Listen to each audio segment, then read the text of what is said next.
Krishna Hare Hare Hare Rama Rama Rama Hare Hare Hare Krishna Krishna Krishna Hare Hare Hare Rama Rama Rama Hare Hare Hare Krishna Krishna Krishna Hare Hare Hare Rama Rama Rama Hare Hare Hare Krishna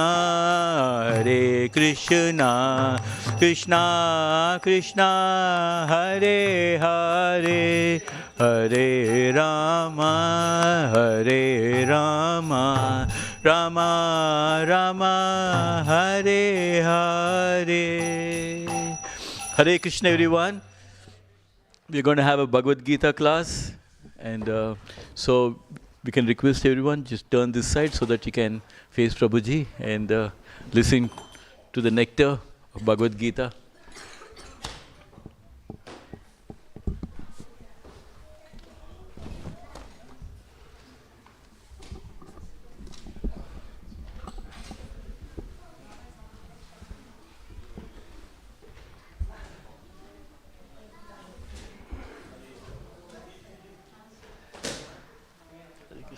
Hare Krishna, how are you? Yeah, I'm fine, Prabhu. Good. Good to see you.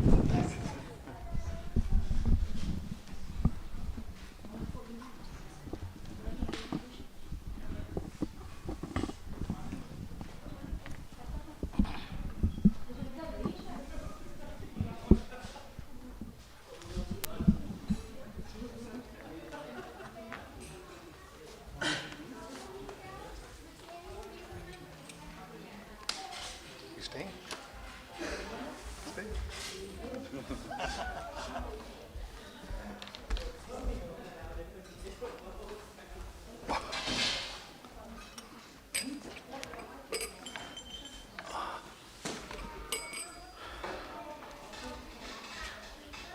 Maybe that.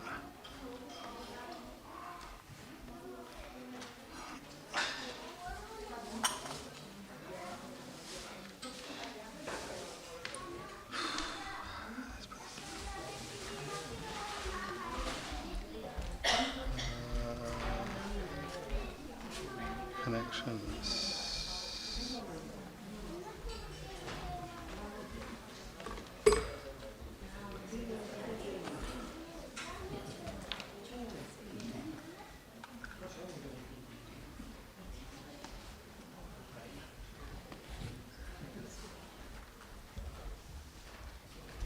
It's connected.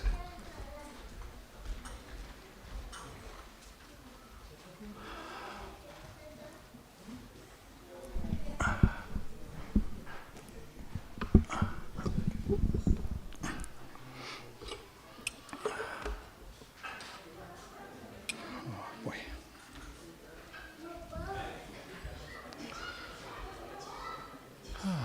Hare Krishna, everyone. Thank you for coming in today on a nice sunny Saturday afternoon.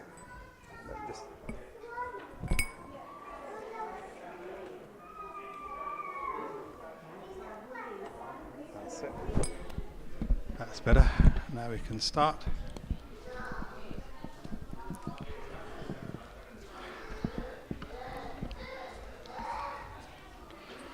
So we'll just start off with some small prayers.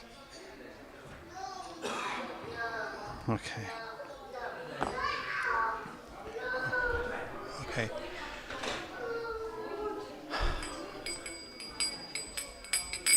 Jayo Radha Madhava Kunja Bihari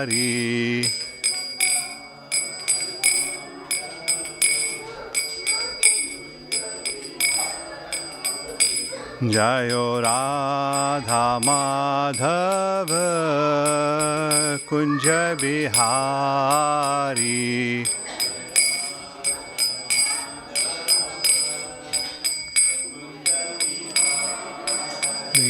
Jaya Gopi Chanavallabha Girivaradhari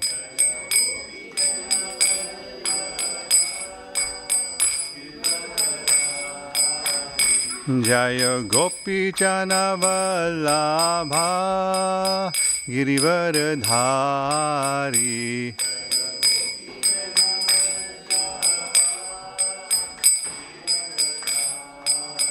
Yashodanandana Braja Janaranjana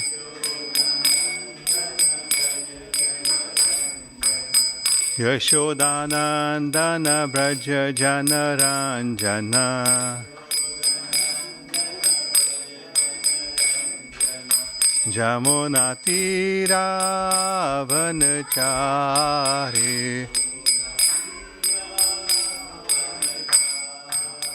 Jamunatira Vanachari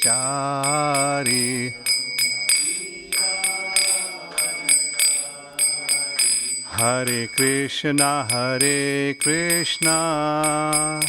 Krishna Krishna Hare Hare Hare Rama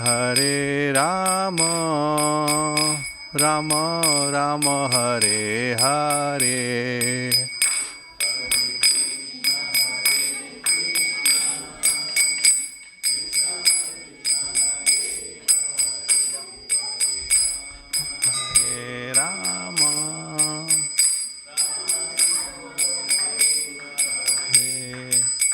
Hare Krishna Krishna Krishna Hare Hare Hare Rama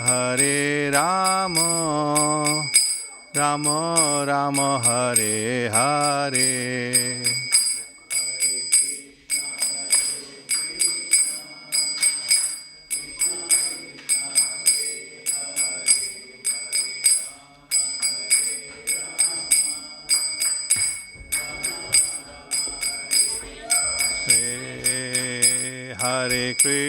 Hare Krishna Krishna Krishna Hare Hare Hare Rama Rama Rama Hare Hare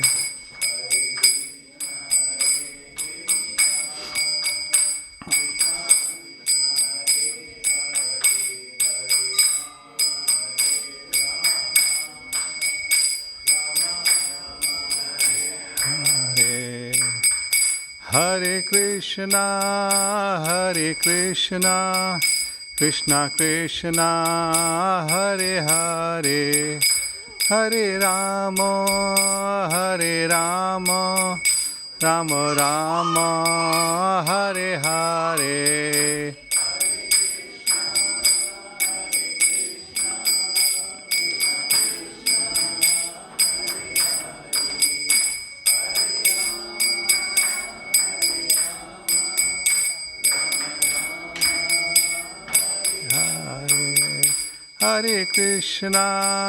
Hare Krishna Krishna Krishna Hare Hare Hare Rama Rama Rama Hare Hare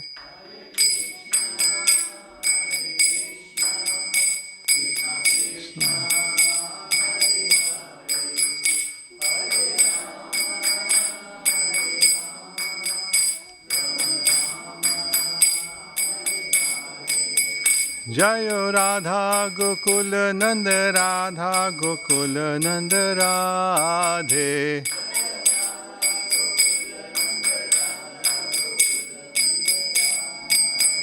Jayo Radha Gokul Nanda Radha Gokul Nanda Radhe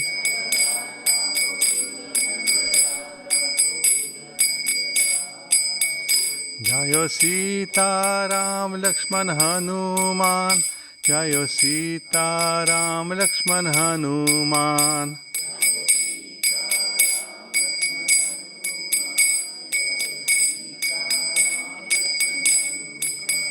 Jayo Gaura Nitai, Gaura Nitai, Gaura Nitai, Jayo Gaura Nitai.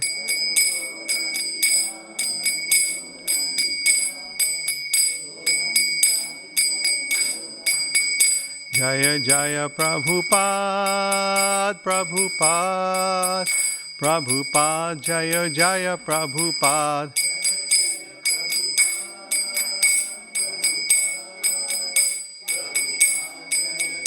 Prabhupada. Srila Prabhupada ki, Nitai Gaur Premanandi. Right. Right.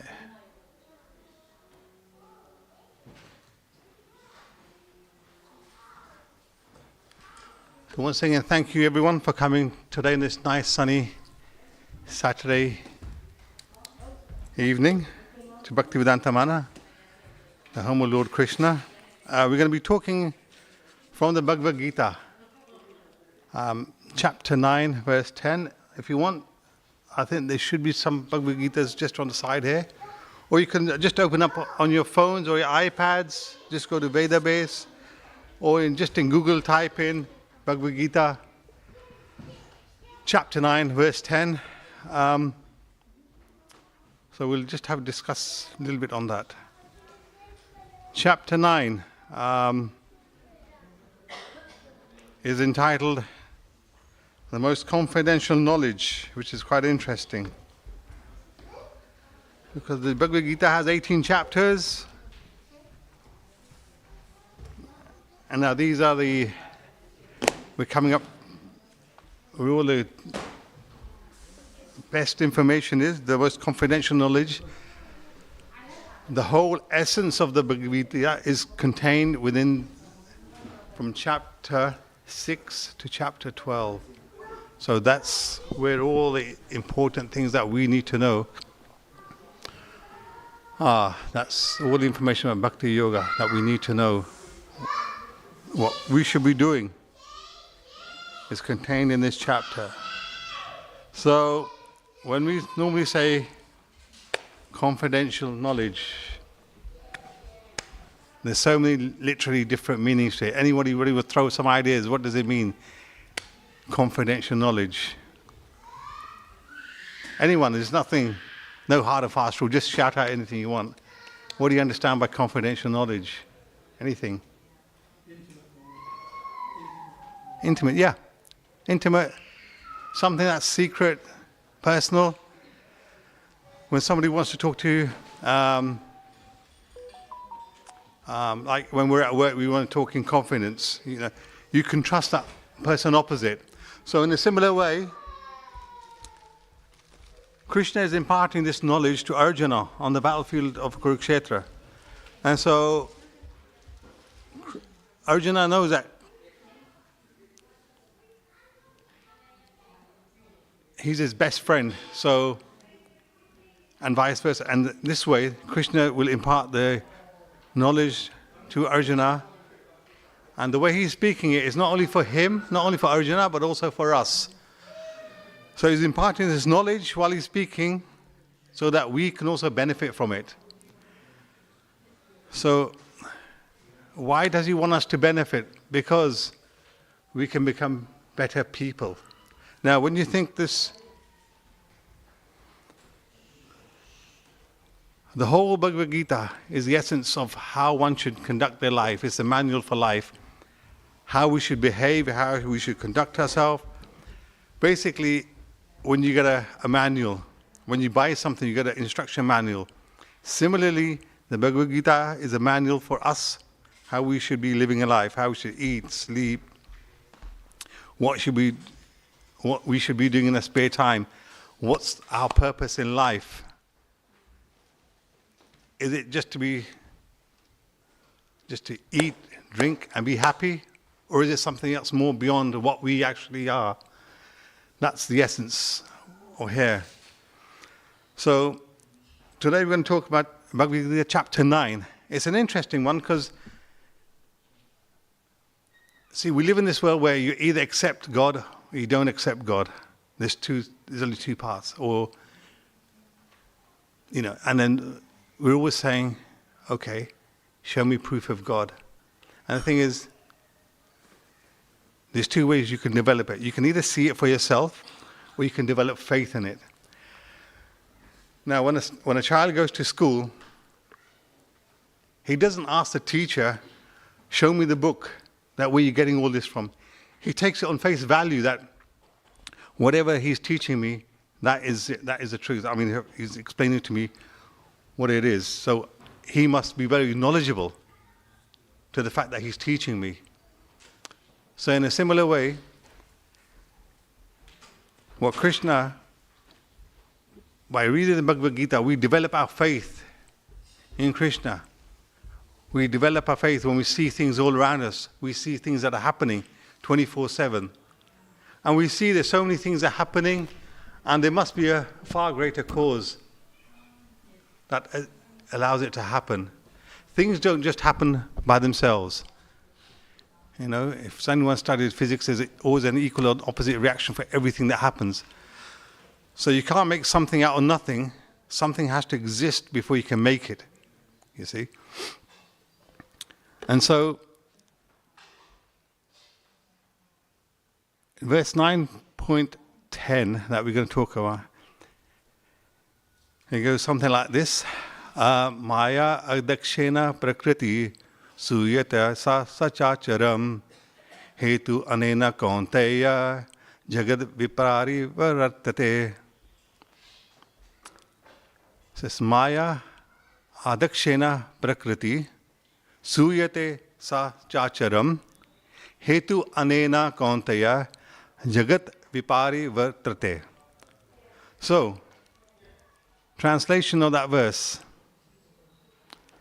Krishna is saying to Arjuna, this material nature, which is one of my energies, is working under my direction, O son of Kunti, producing all moving and non-moving beings.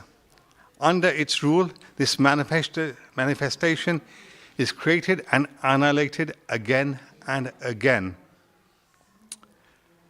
So, he's saying that everything is created by him, which is moving and non-moving, and when he chooses to destroy it, he does so. So what is he trying to say? He creates it, he destroys it. Yes? Everything moving by his direction. Now the reason why Krishna is saying this is because he wants to describe his mystic opulences, by which he expands his energy for the purpose of creation, while remaining aloof from it and beyond it. It's like we have the Big Bang Theory. Sometimes we think, where is this Big Bang Theory coming from? It must have happened from somewhere. It can't just happen from anywhere. So there's got to be a source behind it. And this is what Krishna is saying, that everything is working under my direction, of son of Kunti, producing all moving and non-moving beings, and is created and annihilated again and again. So he creates it and he destroys it.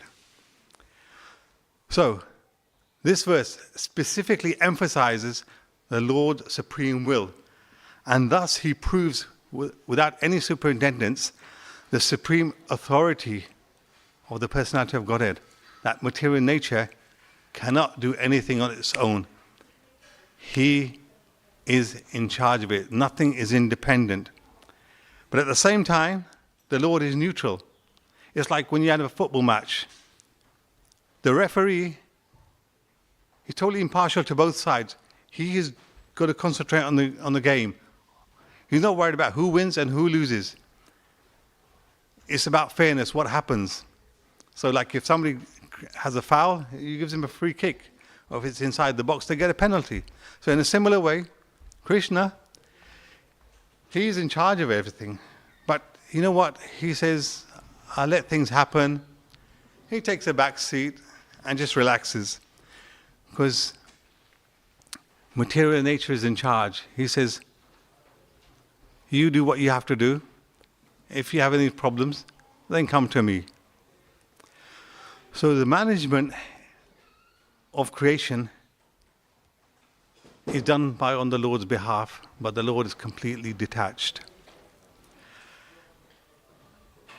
Now from verses 9.4 to 9.10, we're learning about the Lord's Aishwarya, His beauty, His magnificence, His all-powerfulness. How does He actually create all these worlds? And how does He annihilate all these cosmoses in this world? Through His energy. Although He's the controller, supreme director of everything, but you know what? Everything still moves independently without Him. He sanctions it, yeah. Things happen, they'll happen. But if any point, at any time you get stuck, He tells material nature, just come to me, I'll sort it out for you. Thus Krishna is neutral, remains, and is detached. From the previous verse, 9.9, Krishna says the word, Maya tadam idam sarvam. It's interesting what it says on this verse. It says, by me, I'm spread all over the universe. Everywhere, Krishna is there with His energy. So we think this is just one, this is our universe. It's so magnificent, so huge. But you know what? This is just one tiny universe. Krishna is creating so many millions of universes that we can't even imagine. It's hard for us to understand. But in the previous verse, He's explained about His energies, how He creates everything, all these universes, how they come into being, how He controls them, and how He destroys them. But now, He's going to explain about Prakriti, about the material energy, how it's working. It's working like a machine, If you've ever worked near a machine or gone near any kind of machine, you see how complicated they are to work. You get an instruction manual, you've got to find someone who knows about it, he can tell you how it works, all the moving parts, right? In a similar way, you've got so many machines outside, but think of yourself as a machine. We are also a machine, right? And for us to function, how do we function? If you think of it, when you see a person walking, he's functioning. But when that person dies, he's lying, he's not functioning, he's just a lump of matter. So you think that same person, literally a few days ago, he was alive and walking, but now he's passed away, he's dead, he's just a lump of matter. So how do we actually, what's inside us that allows us to this body to function? We have that small, minute spiritual touch from the Lord that allows us to function. Otherwise, if that touch by the Lord is not there, we wouldn't function. It's like they say, when someone passes away, the soul has left the body. But what's that soul? That we are part and parcel of Krishna. That small, minute, individual spark, which I think, if I'm correct, is about 100,000th of a tip of a hair, I think. Someone can correct me on that. So you can see the Lord, He's the smallest of the smallest, and He's the biggest of the biggest. They say, what's the biggest thing? You probably think of an elephant. Yes, the elephant is quite big. Then you've got the mountains. You've got the Himalayas. That's also Krishna. He says, of the mountains, I'm the Himalayas. And of the aquatics, I'm the whale. And He's also the king of the jungle, the lion. That's Krishna. You can see Lord Nrsimhadev there. You can't doubt it for a minute that Lord Krishna is not there. But how do we understand this concept of Krishna's magnanimity? That He says everything works, but yet he is so detached from it. And I'm sure there's a lot of us that go to work, we still work, we own companies, yeah? And the CEOs of big companies, what do they do normally? Anyone? They want to run their company, so what do? Anyone? Just anything? Yeah. Okay. Now, supposing this company director has many offices worldwide, what does he do? Again, like you said, he delegates. So, but is he in the office 24/7 or not? He's not, is he? No.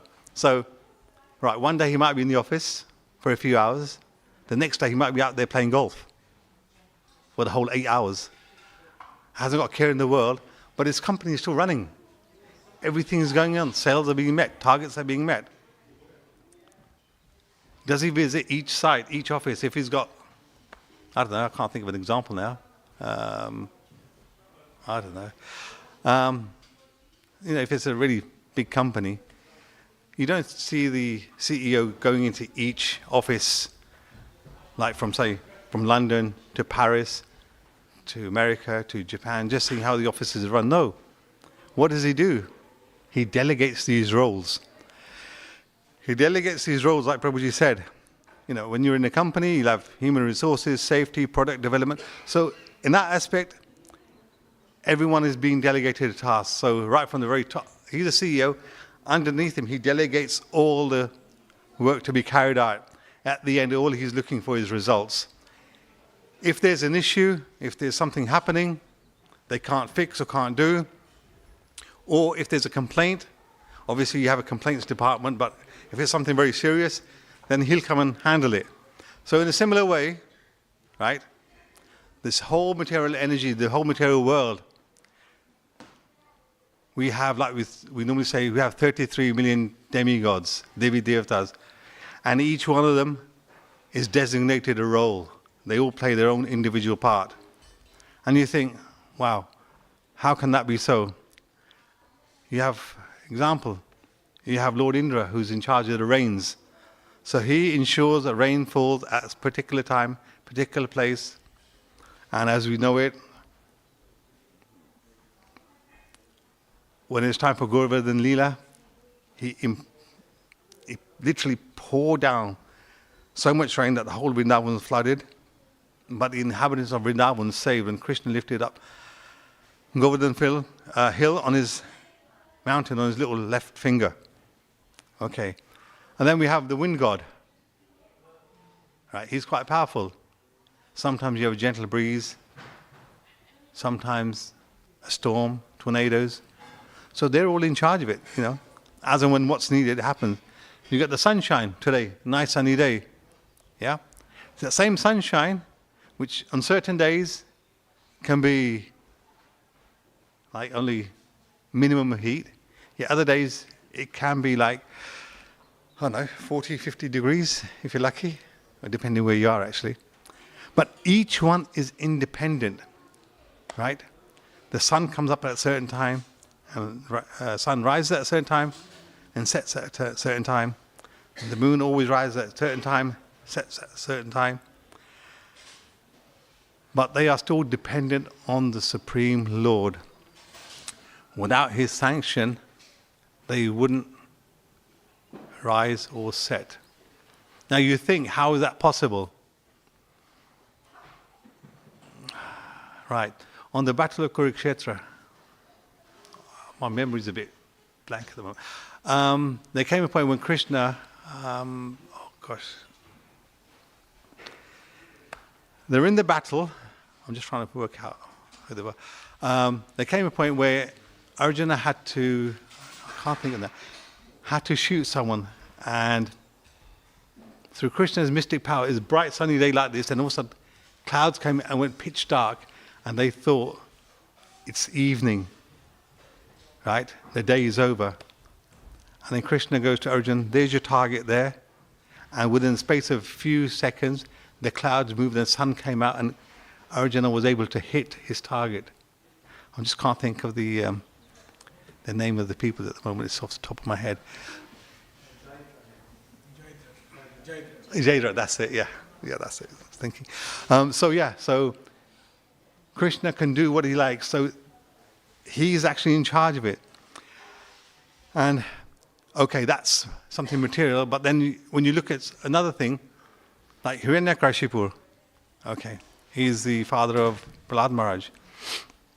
When he wanted to get a boon that I don't die inside, outside the building, daytime, nighttime, not inside, not outside, not by God or demigod or man or whatever.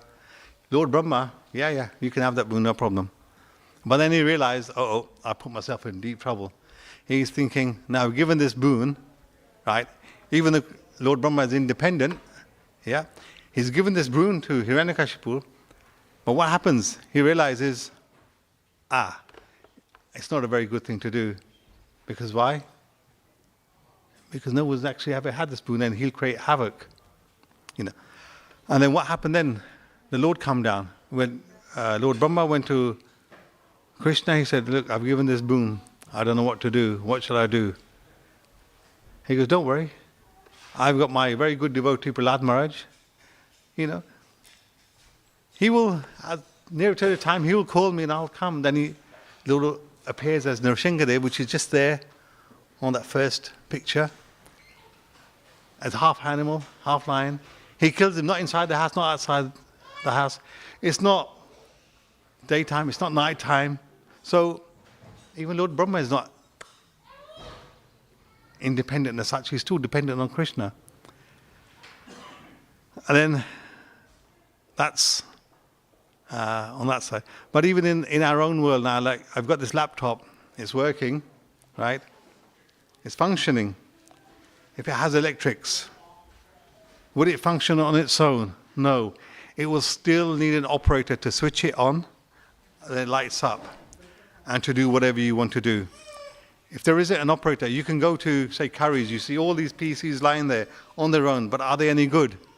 No, because there's no operator for them. As soon as you have someone operating them, they're useful. Otherwise, they're not of no use. And obviously, we've all been on holidays, loads of us.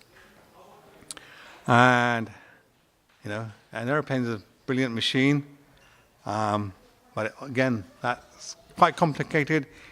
It needs an operator, so it needs a pilot. But he wants a very proficient pilot. Otherwise, if you don't have a pilot who knows what he's doing, then you're in danger,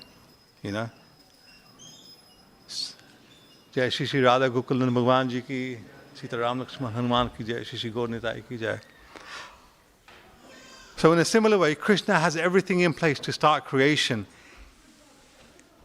It's like a roadmap, he's got everything out there. When you think of it,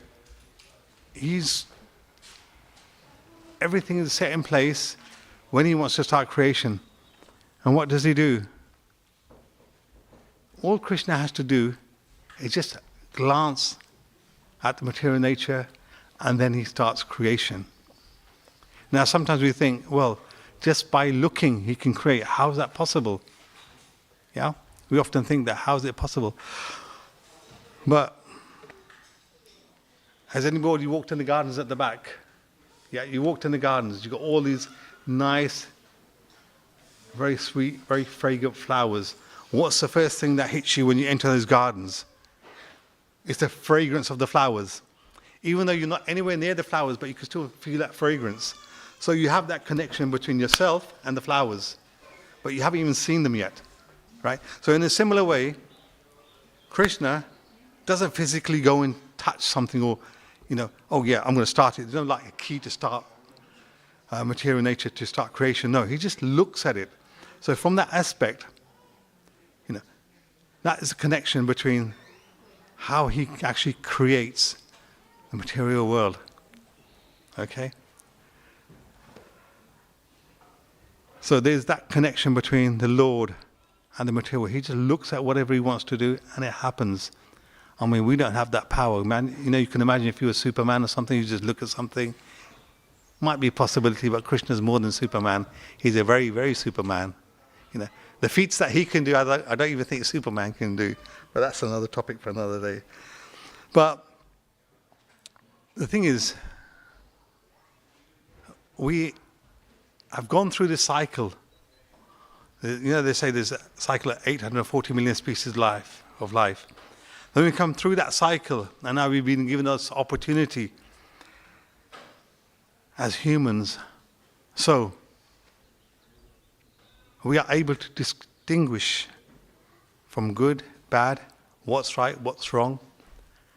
And the thing is, you have cats, dogs, other animals out there. They don't have the ability to think of what they're doing, how they're doing, what they're eating. But we as humans have that opportunity, have that ability to distinguish ourselves. Why are we here? What's our purpose to be here? Is there anything beyond this? Or is this everything that's here? So quite often we will question ourselves. Why am I here? What am I doing here? We make plans for our day, but do they always go that way? No. And I think, why? Because we're not in control of everything. We have that minute independence, but we are still dependent. Everybody is dependent on someone or something. Right? If you're going to go to work, you need to have your car to drive. If you don't have a car, you're going to have to catch a bus or a train. If you don't have that, you're going to need to cycle. If you don't have that, you need to use your legs and walk. So we're still dependent on something and everything, yes? So, Krishna is saying that he is in charge of everything. Material world, this material nature comes from him. And then we think, and all the living and non-living entities are coming from him as well. So we think, okay, now how is that possible? Again, a bit further down in the Bhagavad Gita, chapter 14, verse 4, Krishna says, Sarva yoneshi kaunteya murteha sambhavanati yaha tasam brahma mada yonir aham bija pradapita. So, the Lord therefore is claiming all living entities are his offspring. That last line of that verse, aham bija pradapita, I am the seed-giving father. So he's saying he's the seed-giving father to everything. So the Lord just glances, and the species are based on the past deeds and the desires of the living entity. We've had so many births, we don't remember them, right? We probably just remember this one, but we had so many births, we don't remember. But Krishna remembers. He knows what's in your heart. He's the Paramatma. And he also has his agents, In Canto 5 of the Srimad Bhagavatam, we see the sun, we see the moon. We see the four directions. It's noted in Srimad Bhagavatam Canto 5 that they are witnesses to everything that you're doing. Your mind, body, and words. Whatever you're doing, they are the witnesses. So whatever you're thinking, whatever you're doing, is being taken note of. So you're all here today. He's made a note of that. Yamaraj, he's got his, what do you call it? His data entry clerk, Chitragupt. Right? He's writing down everything. Everything is getting written down, what we're doing. Apart from him, you've got the Paramatma inside you. The Lord inside you. He's also noting what we're doing, what we're not doing. So whether we're doing something good, whether we're doing something bad, it creates our karma. So he's looking at everything that we're doing. Now sometimes we think, how is Krishna the seed-giving father of everything? It makes you wonder. Now when you think, who likes apples here? I'm sure we all like apples, yeah? Yeah, we all like apples? Okay, when you bite into an apple, when you get to the end, what do you find inside the apple? Okay. So what happens when you put that seed in the ground? It grows a tree. And what does that tree have? And what are the fruits again? Apples. And what's inside the apples? So you see the continuous cycle, how the Lord is so precise in everything he does. So you've got the seeds, you've got the apple, you've got the apple tree, you get the fruits of that tree, which is the apples, and inside the apples, he's got seeds again. How amazing is that? You get strawberries, where you have the seeds on the outside. Any fruit you can see, the seeds are there. Flowers, you have seeds. So this is how magnificent Krishna is. We cannot understand him, all his mystic ways of how he does things.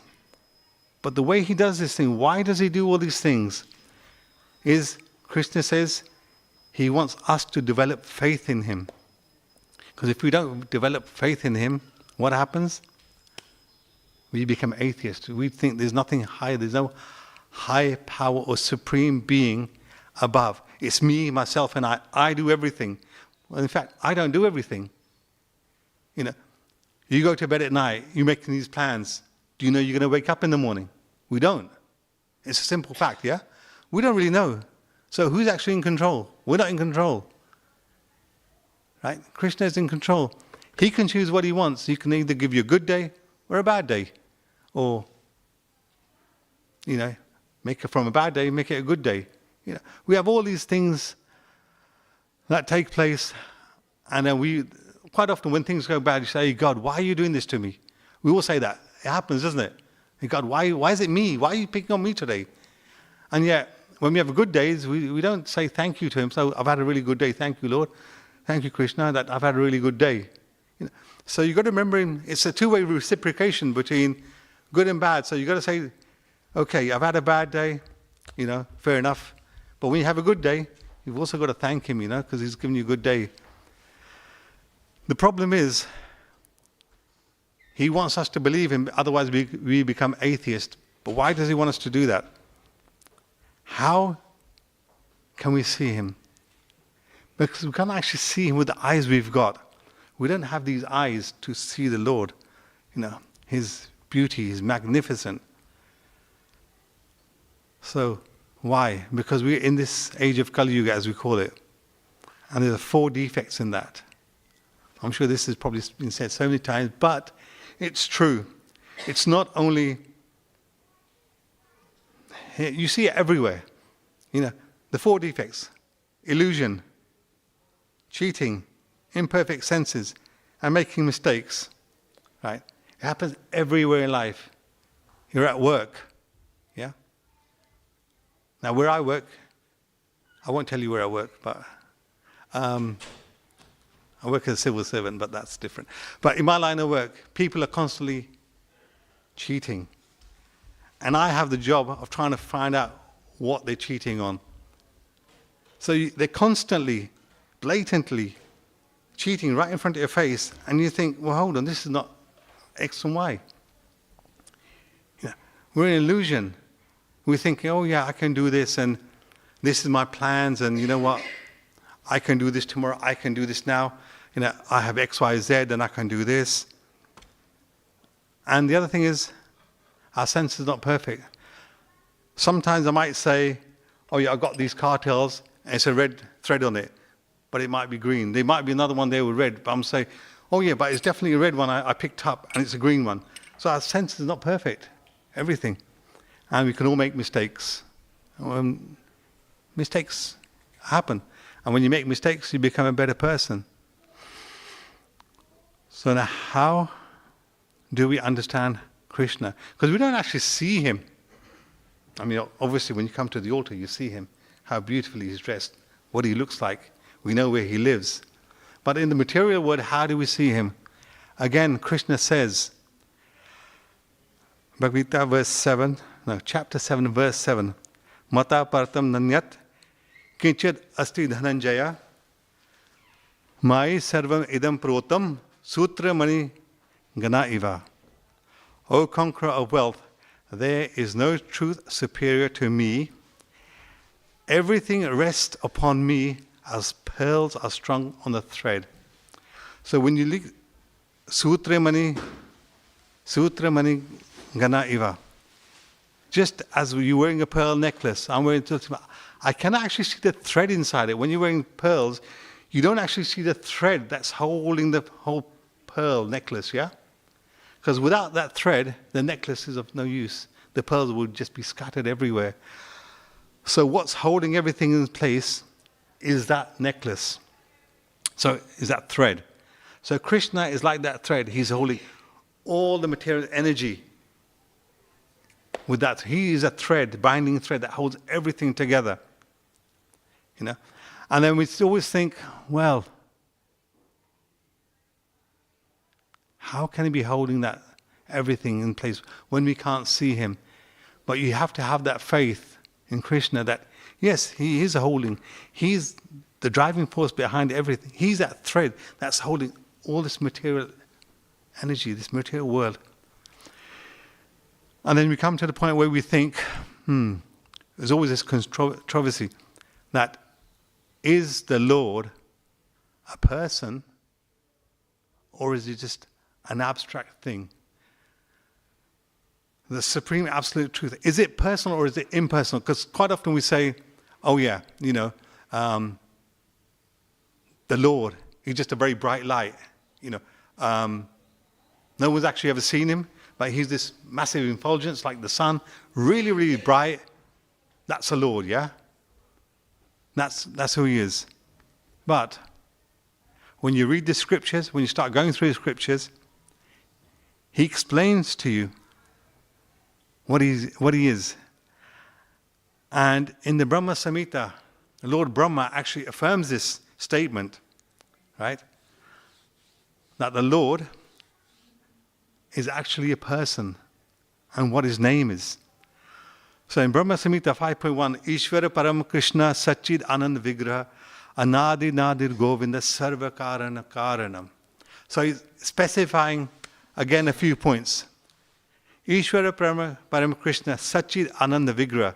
That is, the supreme absolute truth, personality of Godhead, is Lord Krishna. Who is the primeval Lord, the reservoir of all pleasure, Govinda, and the eternal form of complete bliss and knowledge. These authorities leave no doubt about the truth, that the absolute truth is the supreme person, the cause of all causes. Now this is Lord Brahma saying that. Lord Brahma was the first person that Lord Krishna created. So he himself is saying, he's the cause of all causes. He came, and then everything else started off creation. So when you read the Srimad Bhagavatam, it goes in such a nice order that it tells you all about creation, how it happened, how it took place. It's such a beautiful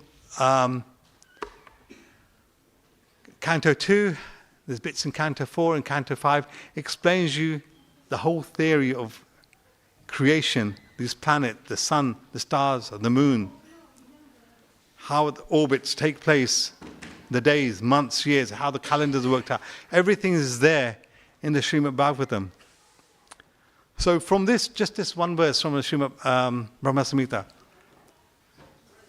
what it's saying is,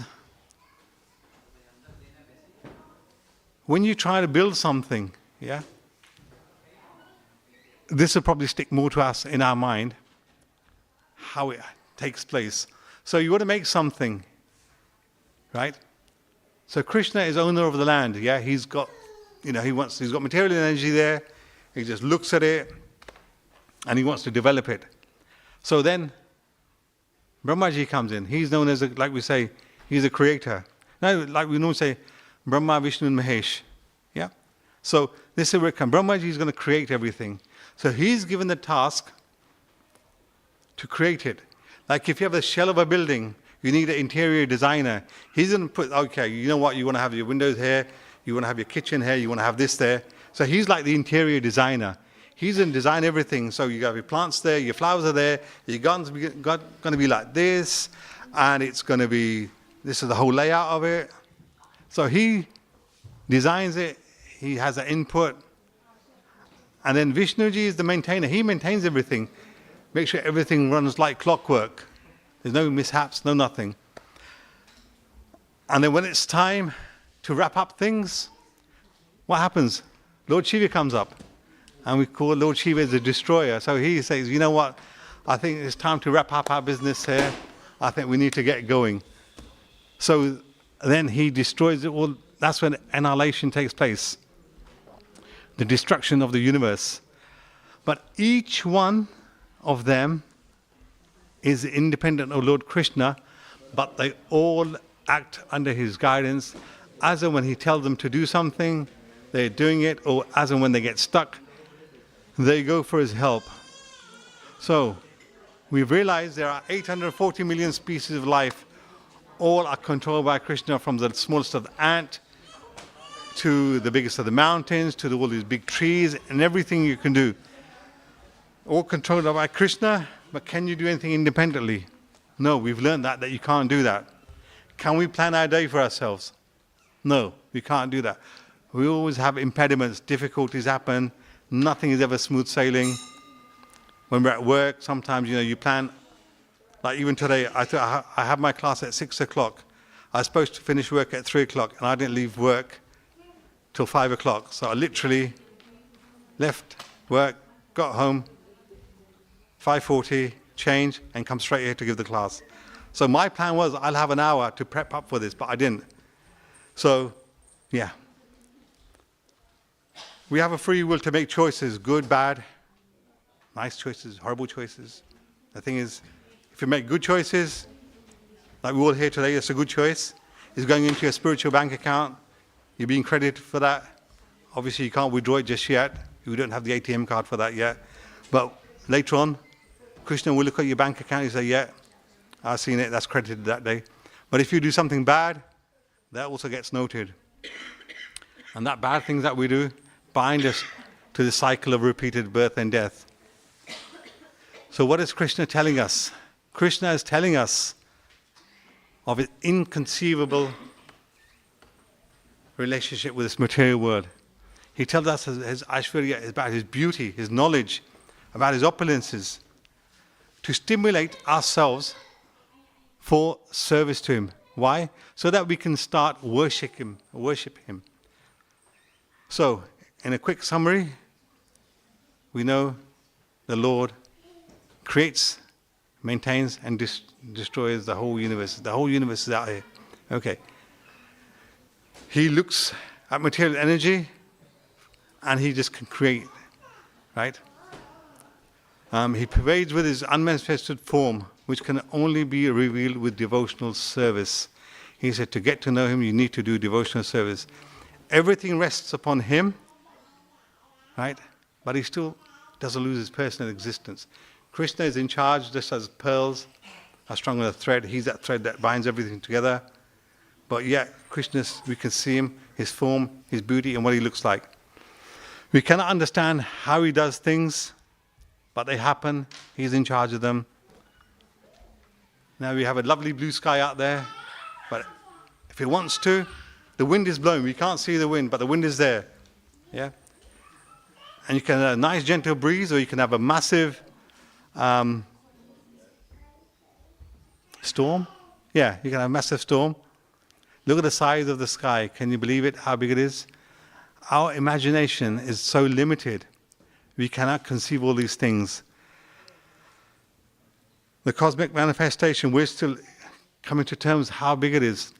And even the NASA scientists are still exploring and say, the realms of the universe are so huge.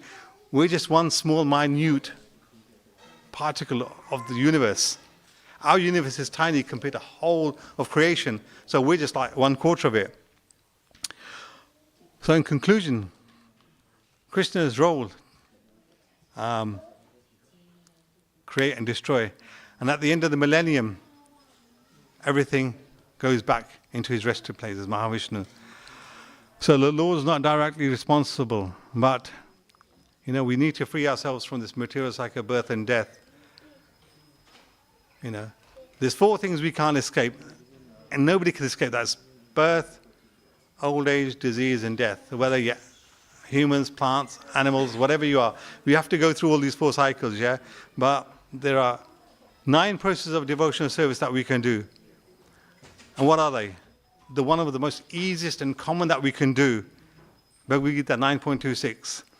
Patram pushpam phalam toyam yome bhakti priyachati tadam bhakti pritam ashnani priyatamana. If one offers me offers to me with devotion and love a flower, a fruit, or even water, I delightfully partake of that item offered with love by my devotees in pure consciousness. And the thing is, when we think, what's the proof of this? That will Krishna actually accept these offerings of mine? I'll just give you a couple of examples. When Lord Krishna went to Duryodhana as a peacekeeper to Hastinapur, he wasn't very favorable to Duryodhana. He didn't actually like Krishna. He says, you know what, I don't like this guy. And Krishna didn't want to stay there. So he went to Vidraji's house. So Vidraji wasn't there, but his wife, Subala, she was there. And she just was amazed by Krishna's beauty. And what she was doing is she's just peeling the bananas and handing the skin to Krishna, and Krishna was munching the skin, and she had the whole banana in her hand, and she was just putting it aside, just peeling the peels and giving it to Krishna, and Krishna was enjoying it. And when Vidura came in, he goes, hey, what are you doing? Why are you giving Krishna the peels? Krishna says, no, I'm happy. These peels have got so much more love and affection, and the way she's offering it, I'm accepting them. Yeah? That's the first example. You get the second example in Ramayana. Ram and Lakshman, when they're out in the forest, they come to the ashram of the sage Shabri. And what does she do? She gets these berries for Lord Krishna. Yeah? So she goes, I want to give the Lord the sweetest of berries. What she does is, she bites them. Oh, this is sweet. I'll give that to Krishna. Oh, this is very sour. I won't give that to. So she's actually biting all these berries and offering them to Lord Krishna. Lord Ram and Lakshman. And then the other one, which is very, very popular, you probably heard it, the uneducated fruit vendor that came to Vrindavan. She came with a basket full of fruits, and Krishna was just a teeny-weeny boy, he saw his parents bartering with grains. Yeah? So he runs out to this lady, I want to get fruits. So he picks up some grains, runs along, and half the grains have fallen out of the hand. He's probably left with about 2 grains. He goes, I want to buy those mangoes. She goes, take the mangoes. She just keeps on giving to him. He runs back, gets some more rice, comes, drops some, there's nothing there. But what happens? She doesn't realize that even though she's given all these fruits, her basket is being filled up with celestial juice. That's how Krishna reciprocates when you offer him something with love and devotion. So, if you can do offerings at home in the mornings, fantastic thing to do. And if you can't do that, Sri Chaitanya Mahaprabhu gave us another easy way.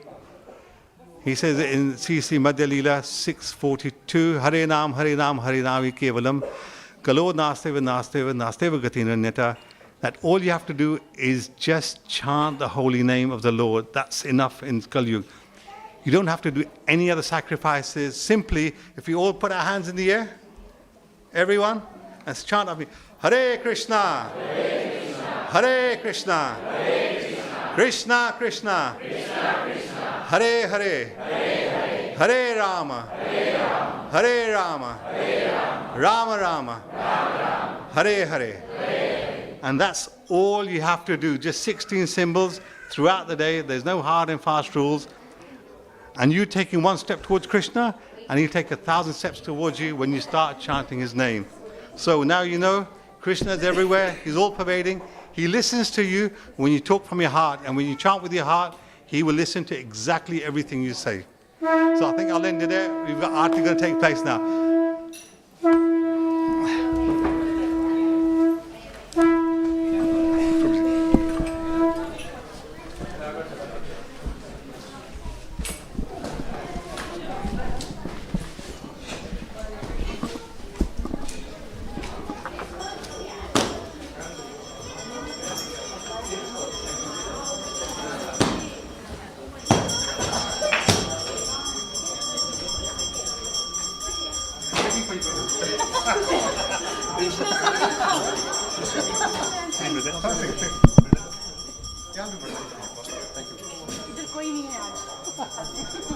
Hare Krishna.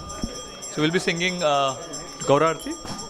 And the words are on the right side of the screen. You can see on the top. You can follow. Ki bajayo jayo gaura chande arati ka shobha.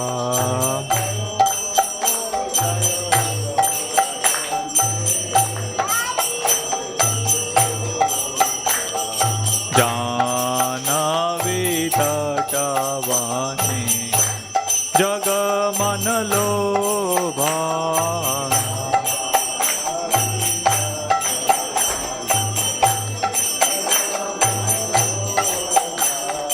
Janavi tatavani jagamanalobha.